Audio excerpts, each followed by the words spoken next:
चलिए student, last video lecture में हमने स्क्यूनेस का बैकग्राउंड समझा था, जिसको हम बोलेंगे टेस्ट ऑफ स्क्यूनेस की कब डिस्ट्रीब्यूशन में स्क्यूनेस है वो पता चल सकता है। तो ये सब चीजें हैं जिससे हम सोच सकते हैं कि हाँ भाई ये डिस्ट्रीब्यूशन स्क्यूड डिस्ट्रीब्यूशन है, या फिर स्क्यूड नहीं है तो सिमेट्रिकल डिस्ट्रीब्यूशन है। अब हम काम करेंगे कि स्क्यूनेस को एक्चुअली मेजर किया जाए, क्योंकि स्क्यूनेस तो है लेकिन कितना ज्यादा स्क्यूनेस है, कितना कम स्क्यूनेस है। दो डिस्ट्रीब्यूशन को कंपेयर करें तो दोनों में से कौन सा डिस्ट्रीब्यूशन ज्यादा स्क्यूड है या कम स्क्यूड है, ऐसा कुछ समझना हो तो स्क्यूनेस को एग्जैक्टली मेजर करना पड़ेगा प्रॉपर स्केल लेके। और वो मेजरमेंट का जो काम है उसको हम बोलते हैं मेजर्स ऑफ स्क्यूनेस। जैसे मेजर्स ऑफ सेंट्रल टेंडेंसी थे, मेजर्स ऑफ डिस्पर्जन थे, ऐसे ही मेजर्स ऑफ स्क्यूनेस भी है। तो मैं उसको यहीं से काम करूंगा। ये डिटेल्स आपको प्रीवियस वीडियो लेक्चर में थी, वो मैं यहीं पर रख रहा हूं। थोड़ा बहुत मैं यहां पर सिर्फ और चेंज कर रहा हूं, मतलब जगह चाहिए उसकी वजह से। तो ये पॉजिटिवली स्क्यूड है और ये नेगेटिवली स्क्यूड है, और यहां पर मैं आ जाता हूं मेजर्स पे। तो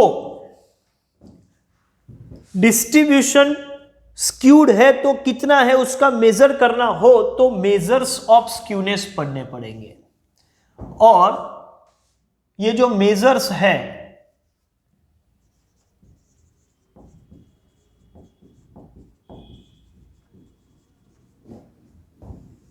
वो भी दो तरीके के हैं।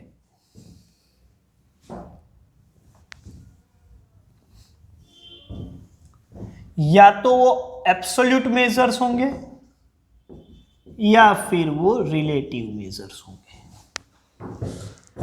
Absolute major and relative major. ये जो एब्सोल्यूट मेजर्स है उसमें भी या रिलेटिव में भी जो स्क्यूनेस के मेजर है वो दो अलग अलग अप्रोचेस से बनते हैं। वैसे तीन अप्रोच है। एक है कार्ल पियर्सन का अप्रोच, एक है बाउली का अप्रोच, और एक है मोमेंट मेजर्ड अप्रोच। लेकिन मोमेंट वाला हम पढ़ने वाले नहीं है तो इसको भी यहां से निकाल देते हैं, वो बात की बात है, ठीक है, वो पढ़ना नहीं है हमें। तो हम सिर्फ कार्ल पियर्सन और बाउली ये दोनों के अप्रोच के ही दो नाम दे दिए कि Karl Pearson's measure and Bowley's major.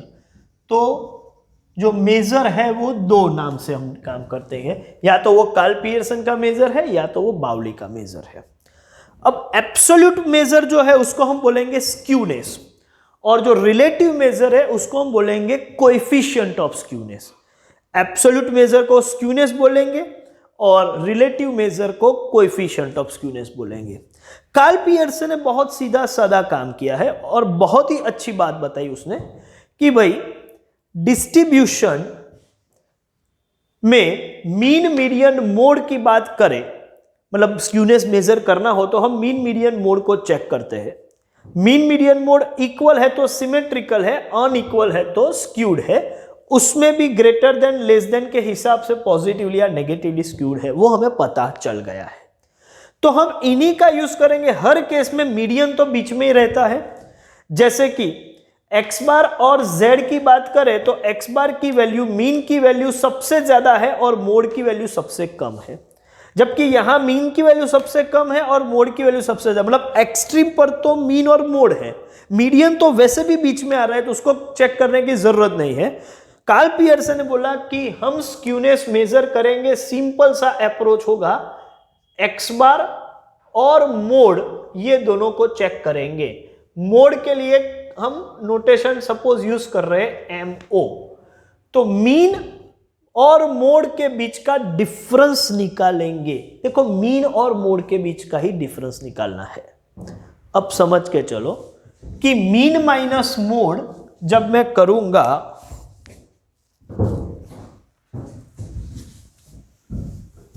Discussion के लिए, यहां आ जाते हैं।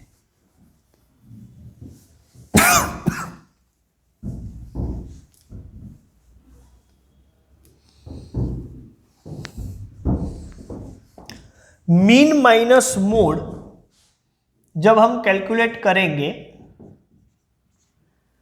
तो जो भी रिजल्ट होंगे, मैं फिर से लिख रहा हूं, मीन माइनस मोड जब हम कैलकुलेट करेंगे तो जो आंसर होगा वो इन्हीं तीन में से एक होगा। या तो आंसर पॉजिटिव होगा, या तो नेगेटिव होगा, या तो जीरो होगा। किसी भी दो वैल्यूज का मैं डिफरेंस निकालूं तो तीन ही पॉसिबल रिजल्ट हो सकते हैं। या तो डिफरेंस पॉजिटिव होगा, या तो डिफरेंस नेगेटिव, या तो जीरो होगा। अभी आप आराम से सोच के बता सकते हैं कि डिफरेंस जीरो कब होगा। तो आप बोलोगे सर जब मीन और मोड इक्वल होंगे तो जो सेम वैल्यू है तो डिफरेंस जीरो आएगा। यदि एक्स बार की वैल्यू ज्यादा होगी, मीन की वैल्यू ज्यादा होगी और मोड की वैल्यू कम होगी तो यह डिफरेंस जो है वो पॉजिटिव होगा। और ऐसे ही मोड एक्स बार की वैल्यू मतलब मीन की वैल्यू कम होगी और मोड की वैल्यू ज्यादा होगी तो डिफरेंस नेगेटिव आएगा। तो बस तो हो गया काम।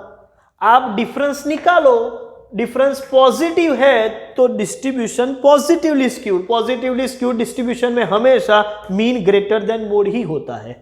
डिफरेंस नेगेटिव आ जाए तो मीन माइनस मोड करेंगे, डिफरेंस नेगेटिव तो कब होगा, एक्स बार लेस देन मोड। तो एक्स बार और मोड की बात करें तो एक्स बार की वैल्यू कम है, मोड की वैल्यू ज्यादा है। और जीरो डिफरेंस आ रहा है मतलब ये दोनों इक्वल है। तो आप एक ही काम कीजिए, ये तो ट्रिक हमें पता ही है, ये बिहेवियर पता है, तो इन्हीं दोनों का यूज करो और डिफरेंस निकालो। हाँ, आप मोड माइनस एक्स बार नहीं कर सकते, हाँ, लेकिन मीन माइनस मोड कर सकते हो। तो मीन माइनस मोड करो तो आपको जो आंसर मिलेगा वो या तो पॉजिटिव होगा या नेगेटिव या जीरो। पॉजिटिव है तो आप बोल दो distribution is positively skewed, negative है तो बोल दो नेगेटिवली स्क्यूड, और जीरो है तो बोल दो सिमेट्रिकल। और इतना ही नहीं, जब आप ये काम करोगे तो उसका एक नंबर मिलेगा। तो जो ज्यादा पॉजिटिव है या कम पॉजिटिव है जिससे पता चल जाएगी स्क्यूनेस तो है लेकिन कितना स्क्यूनेस है उसकी वैल्यू भी पता चल जाएगी। तो एब्सोल्यूट स्क्यूनेस का फॉर्मूला है x bar minus mode, absolute skewness, और इसी से हमारा काम चल जाएगा। तो सर रिलेटिव स्क्यूनेस में क्या करते हैं, रिलेटिव स्क्यूनेस का नोटेशन जे यूज करते हैं। कई जगह पर सिर्फ कोएफिशिएंट ऑफ स्क्यूनेस इतना लिख देते हैं, कई जगह पर सिर्फ एस के ऐसा भी लिख सकते हैं, लेकिन ज्यादातर जे यूज होता है। आप जे का यूज करके काम करो, कोई प्रॉब्लम नहीं है। तो रिलेटिव स्क्यूनेस या जिसको हम बोलते हैं कोएफिशिएंट ऑफ स्क्यूनेस, उसका यह मतलब है कि जो एब्सोल्यूट स्क्यूनेस है ये रहा एक्स बार माइनस मोड, उसी को आप स्टैंडर्ड डेविएशन से डिवाइड करते हैं। एक्स बार माइनस मोड को जब आप स्टैंडर्ड डेविएशन से डिवाइड करते हैं, मतलब एब्सोल्यूट स्क्यूनेस को स्टैंडर्ड डेविएशन से डिवाइड करते हैं, तो जो रिजल्ट मिलता है उसको बोलते हैं रिलेटिव स्क्यूनेस या आप बोलो कोएफिशिएंट ऑफ स्क्यूनेस। तो स्क्यूनेस का तो सर फॉर्मूला समझ में आ गया, बहुत सिंपल है। क्या है भाई, मीन माइनस मोड। लेकिन कभी कभी क्या होता है कि मोड इज इल डिफाइंड, मैं वर्ड यूज कर रहा हूं मोड इज इल डिफाइंड। आप बोलोगे इल डिफाइंड क्या है, इल डिफाइंड मतलब नॉट प्रॉपरली डिफाइंड। जैसे कि मोड यूनिकली डिफाइंड मेजर नहीं है। एक डिस्ट्रीब्यूशन में एक से ज्यादा भी मोड हो सकते हैं, मैं किसको माइनस करूं, और कुछ वैल्यू मोड की मीन से कम भी हो सकते हैं, ज्यादा भी हो सकते हैं। By model try model distribution हो तो mode is not properly defined. या फिर हाईएस्ट फ्रीक्वेंसी में टाई हो, या फिर क्लास की लेंथ अलग अलग है जिससे आप मोड प्रॉपरली डिटरमाइन नहीं कर सकते। तो ऐसे कई सारी सिचुएशन है जब हम मोड को प्रॉपरली डिफाइन नहीं कर सकते। बाय डेफिनेशन मोड डिटरमाइन नहीं हो सकता। जैसे कि मैंने आपको बताया कि मल्टी मॉडल डिस्ट्रीब्यूशन हो, हाईएस्ट फ्रीक्वेंसी में टाई हो, क्लास की लेंथ अनइवन हो, मिक्स डिस्ट्रीब्यूशन हो, कई सारी सिचुएशन है। ये सभी सिचुएशन को एक कैटेगरी में डाले तो मोड इज इल डिफाइंड ऐसा बोल सकते हैं। और जब मोड इल डिफाइंड है तो मैं क्या करूंगा, क्योंकि मोड को तो मुझे डिवाइड तो करना है, अरे सॉरी माइनस तो करना है मीन में से, लेकिन मोड तो प्रॉपरली डिफाइन है ही नहीं। तो आप सभी को मालूम है कि जब मोड प्रॉपरली डिफाइन ना हो तो हम क्या करते हैं, तो सर हम इंपिरिकल रिलेशनशिप फॉर्मूला का यूज करते हैं। तो जब भी मोड इल डिफाइन हो तो मोड की जगह पर हम क्या लिख देंगे, हम लिख देंगे 3m माइनस 2x बार, और मैं इसको एक्सटेंड करूं तो x bar minus 3m minus minus plus 2x bar, x bar plus 2x bar, ये हो गया 3x बार माइनस 3m। इसका मतलब सपोज मैं 3 कॉमन ले लो तो ये हो जाता है x bar minus median.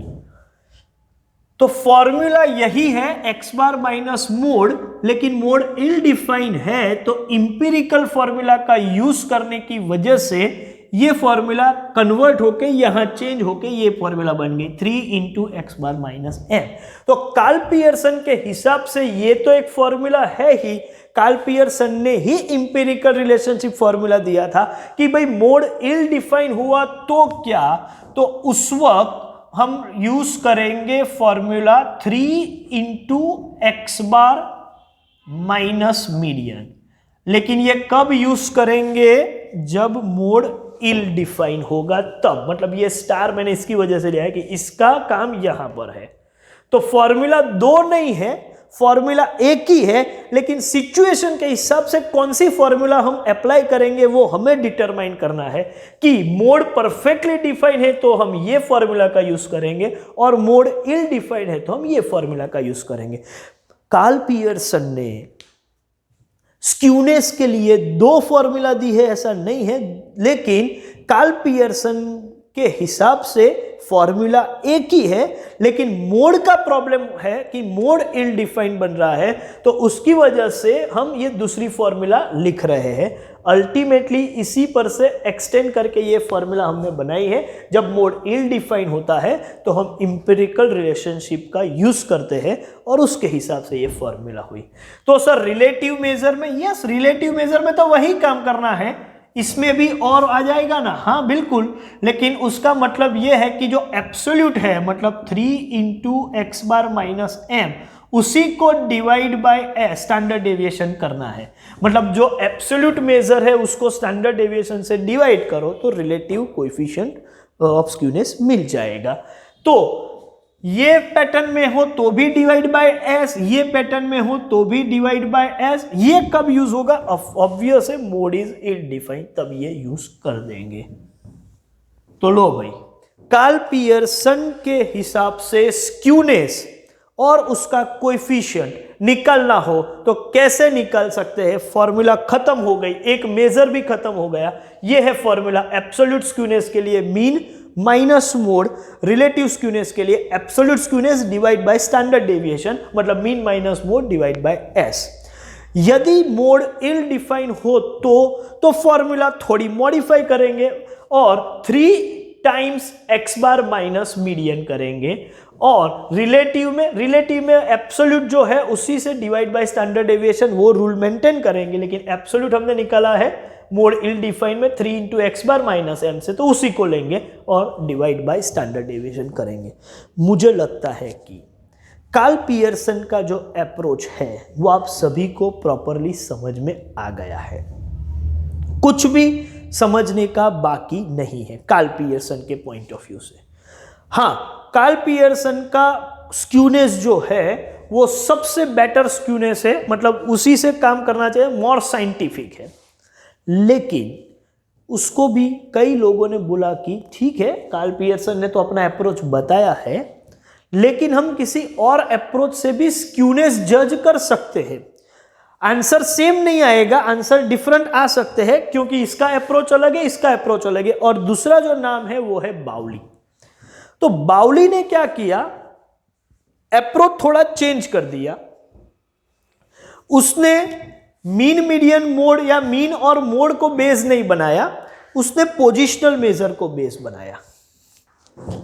Positional major को बेस बनाया उसने और उसके हिसाब से स्क्यूनेस जज किया। जैसे कि मैं आपको बताऊं उसका काम क्या था।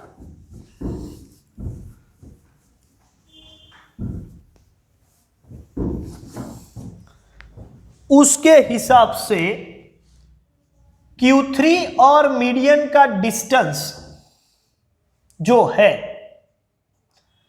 और मीडियन और Q1 के बीच का जो डिस्टेंस है वो इक्वल है, तो हमें मालूम है कि डिस्ट्रीब्यूशन सिमेट्रिक होगा।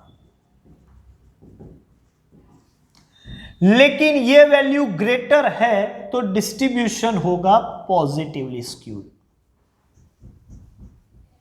और ये वैल्यू स्मॉलर है तो डिस्ट्रीब्यूशन होगा नेगेटिवली स्क्यूड। तो उसने ये लॉजिक अप्लाई किया है कि मीन मीडियन मोड नहीं देखे, पोजिशनल मेजर के बीच का जो गैप है, जो डिस्टेंस है, उसको कंसीडर किया। अच्छा, ये दोनों इक्वल है, इसका ये मतलब है कि मैं Q3 माइनस M में से M माइनस Q1 को डिडक्ट करूं, माइनस करूं, तो जो आंसर आएगा, यदि वो आंसर 0 आया, क्योंकि ये ग्रेटर इक्वल है तो ये आंसर 0 आएगा, तो डिस्ट्रीब्यूशन सिमेट्रिक। या तो Q3 माइनस M की वैल्यू ग्रेटर है और M माइनस Q1 की वैल्यू स्मॉलर है, मैं इसमें से इसको माइनस करूंगा तो आंसर जो होगा वो पॉजिटिव होगा। और यदि Q3 माइनस M की वैल्यू कम है और M माइनस Q1 की वैल्यू ज्यादा है, तो मैं माइनस करूंगा तो मुझे आंसर जो मिलेगा वो नेगेटिव मिलेगा। तो काम क्या करना है, उसने बोला कि हम x बार माइनस मोड नहीं करेंगे, हम Q3 माइनस M में से M माइनस Q1 ये दो वैल्यू का डिफरेंस निकालेंगे, और ये डिफरेंस 0 हुआ तो डिस्ट्रीब्यूशन सिमेट्रिक, यदि ये डिफरेंस पॉजिटिव हुआ तो डिस्ट्रीब्यूशन पॉजिटिवली स्क्यूड, यदि ये डिफरेंस नेगेटिव हुआ तो डिस्ट्रीब्यूशन नेगेटिवली स्क्यूड। और ये भी उसकी प्रॉपर्टी तो है, ये रहा, ये कैरेक्टरिस्टिक से हम ये काम कर सकते हैं। तो उसका फॉर्मूला ये है कि हम क्या करेंगे, Q3 minus M minus M minus Q1। हाँ, लेकिन मैं इसको थोड़ा एक्सपांड करूं कि Q3 minus M minus M minus Q1, तो मैं ब्रैकेट ओपन कर रहा हूं, Q3 minus M minus M minus minus plus Q1, तो इसका मतलब है Q3 plus Q1, M minus है मतलब माइनस 2M। तो समझ के चलो कि Q3 plus Q1 minus 2M करेंगे और ये आंसर 0 होगा तो डिस्ट्रीब्यूशन सिमेट्रिकल, ये आंसर पॉजिटिव होगा तो डिस्ट्रीब्यूशन पॉजिटिवली स्क्यूड, ये आंसर नेगेटिव। अल्टीमेटली यही चीज है, इसी को मैंने अलग तरीके से लिखा और ये रिजल्ट आया। तो बाउली का फॉर्मूला है कि हम Q3 plus Q1 minus 2M ये काम करेंगे, और Q3 plus Q1 minus 2M करने के बाद आंसर 0 भी हो सकता है, मतलब सिमेट्रिकल हो तो 0 होगा, पॉजिटिव भी हो सकता है पॉजिटिवली स्क्यूड में, और नेगेटिव भी हो सकता है नेगेटिवली स्क्यूड में। तो ये हो गया एब्सोल्यूट मेजर किसका, बाउली का। और वो भी बिल्कुल सही है, लेकिन उसने अप्रोच जो लिया है वो किसका लिया है, पोजिशनल मेजर का अप्रोच लिया है। सर इसका रिलेटिव मेजर या कोएफिशिएंट ऑफ स्क्यूनेस क्या है, तो बाउली के हिसाब से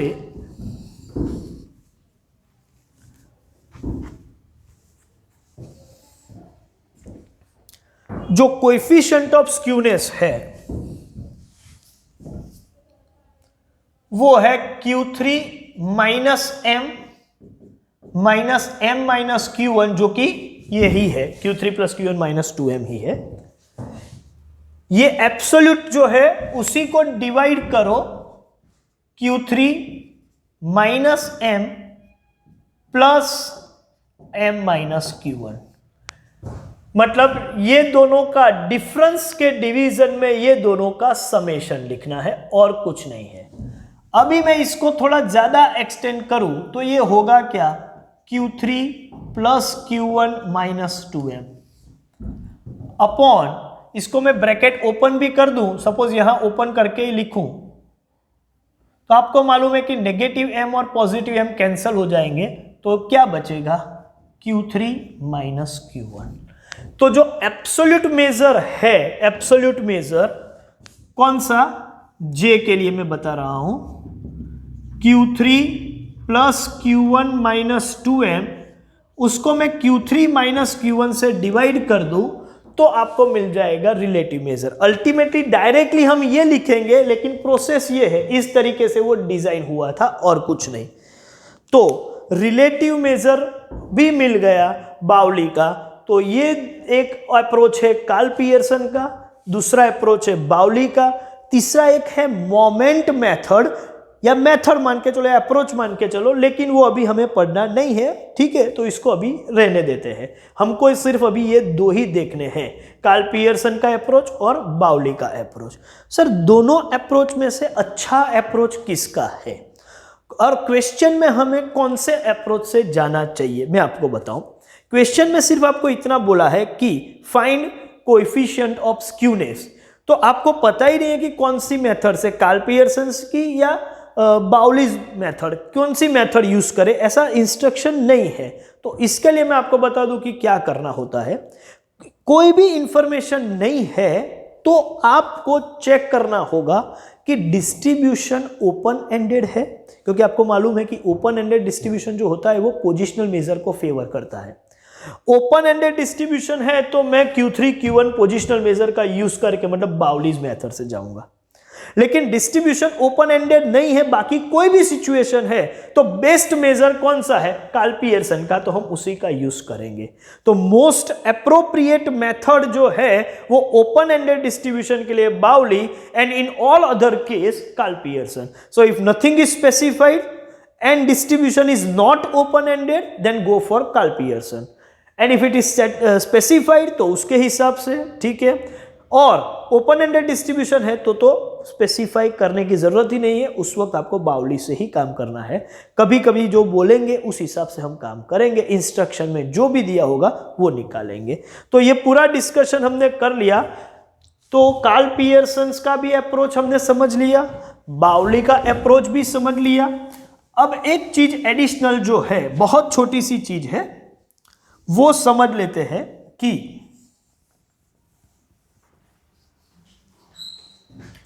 ये जो रिलेटिव मेजर है, मैं सिर्फ रिलेटिव मेजर की बात कर रहा हूं, फिर से ध्यान से देख लीजिएगा, यहां मैं नहीं लिख सकता तो यहां लिख रहा हूं। रिलेटिव मेजर का जो रेंज है वो हमेशा -1 to +1 होगा। ये -1 to +1 होगा।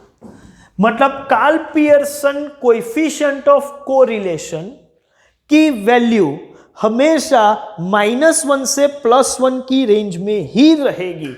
कभी भी वो माइनस, में बता रहा हूं रिलेटिव मेजर के लिए, एब्सोल्यूट मेजर कोई भी हो सकता है, रिलेटिव मेजर जो है वो कार्ल पियर्सन का -1 से +1 ही होगा if mode is perfectly defined. लेकिन मोड इल डिफाइंड है तो ये केस में रेंज है -3 to +3, मतलब ये पोजीशन -3 to +3 की है। तो Karl Pearson coefficient of skewness की रेंज हमेशा -1 से +1 if mode is perfectly defined, -3 to +3 if mode is ill defined, and Bowley's coefficient जो है वो हमेशा -1 to +1 की रेंज में रहता है। -1 to +, उस पर तो मोड या इल डिफाइन या डिफाइन का केस है ही नहीं। तो इन जनरल टोटालिटी में बोला जाए तो coefficient of skewness always lie within the range -1 to +1, and if for Karl Pearson coefficient mode is ill defined, then it will lie within the range -3 to +3। मतलब बाउली और Karl Pearson दोनों की range -1 to +1 ही मानी जाएगी। हाँ, सिर्फ और सिर्फ कार्ल पियर्सन में मोड इल डिफाइंड है तो वो -3 to +3 होगा। ये आपको पता होना चाहिए। जो जो भी डिस्कशन है वो पूरा मैंने कर लिया, इसके बेस पर आप एग्जाम्पल सॉल्व कर सकते, लेकिन ये काम बहुत सिंपल है। मैं आपको बताऊं कि क्वेश्चन कार्ल पियर्सन का हो या बाउली का हो, आपको एडिशनली सिर्फ ये नई फॉर्मूला याद रखनी है। अदरवाइज कार्ल पियर्सन का कोएफिशिएंट ऑफ स्क्यूनेस निकालना हो तो आपको क्या चाहिए? मीन, मीडियन और स्टैंडर्ड डेविएशन, ये 3 चीजें चाहिए। मोड इल डिफाइन हो तो मोड डिफाइन हो परफेक्टली तो मीन, मोड और स्टैंडर्ड डेविएशन, और इल डिफाइन हो तो mean, median and standard deviation.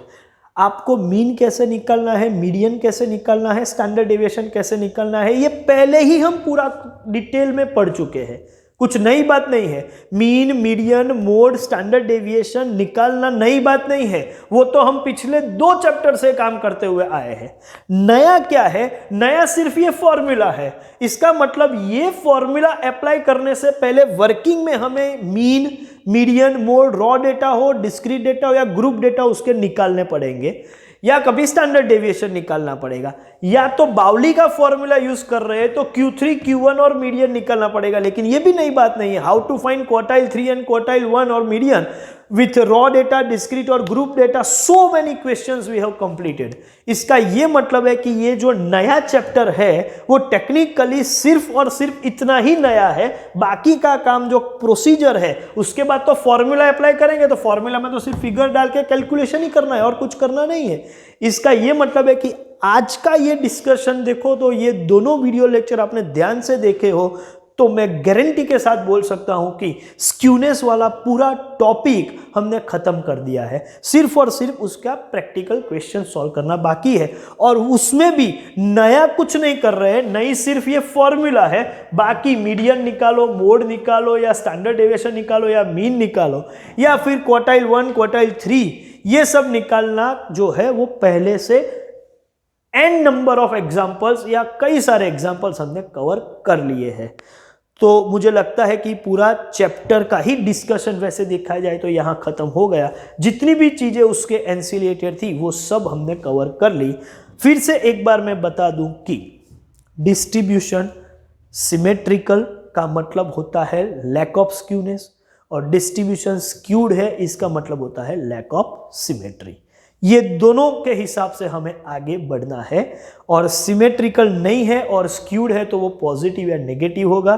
कितना स्क्यूड है उसकी वैल्यू निकालने के लिए हम अप्रोच है हमारे पास, एक कार्ल पियर्सन का, दूसरा बाउली का। कौन से अप्रोच के काम कर रहे हैं? तो कार्ल पियर्सन मीन और मोड को बेस बना के काम कर रहा है, जबकि बाउली पोजिशनल मेजर को बेस बना के काम कर रहा है। क्वेश्चन में बाउली से सॉल्व करना चाहिए प्रॉब्लम या कार्ल पियर्सन से, तो प्रेफरेंस हमेशा कार्ल पियर्सन को देना चाहिए। हाँ, लेकिन डिस्ट्रीब्यूशन ओपन एंडेड हो तो हम बाउली का फॉर्मूला यूज करेंगे। तो मुझे लगता है कि काफ़ी कुछ डिस्कशन हो गया है। नेक्स्ट सेशन से हम प्रैक्टिकल एग्जाम्पल्स सैंपल के तौर पे देखेंगे, अदरवाइज पूरा डिस्कशन खत्म हो गया है। ये चैप्टर भी आप मान के चलो कि पूरा ही हो चुका है। Thank you very much.